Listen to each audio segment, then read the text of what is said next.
Changes in the workplace. Well, they're happening slowly, but they are happening, specifically in the ages of employees. What's happening is a generational shift as boomers are retiring and younger people are coming in to take their place.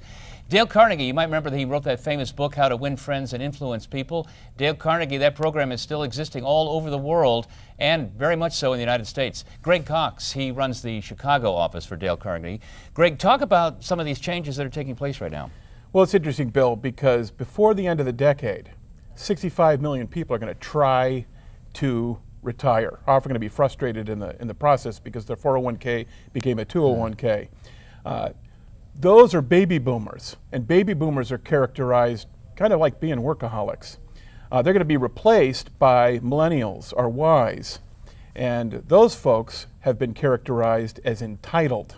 So two completely different work habits, and that can cause tension, friction, and what the result would, I assume, be undermine productivity? All kinds of issues. 65% of organizations report generational conflict in the workplace. This undermines collaboration, which is where people are going to be working together, leveraging strengths, and innovation, which is going to keep our competitive edge. Now, you're going to tell me that Dale Carnegie of maybe 100 years ago had some ideas that are pertinent here to this situation today? Yeah, he sure did. They still work.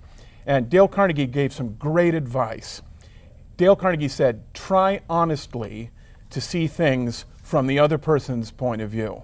And this is great advice for both generations, for both boomers, millennials, X's that are in the middle, everybody to take. So seeing things from the other person's point of view, I mean, you could really look at that three different parts.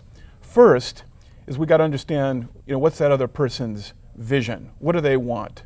Zig Ziglar said, you get what you want by helping other people get what they want. So we got to pay attention to that. And two? Second would be to make sure that we're paying attention to other people's strengths. What are they good at? What can I learn from them? What is it that they can do really well that I might not be as good at? And three? Three would be, how are they wired? How were they born? Are they an extrovert? Are they an introvert? Because neither is the wrong way to be. Both can be very good.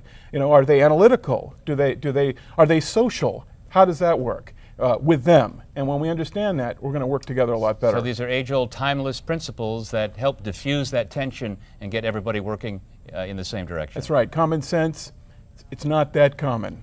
All right, Greg Cox with Dale Carnegie. Thanks so much. Thanks, Bill.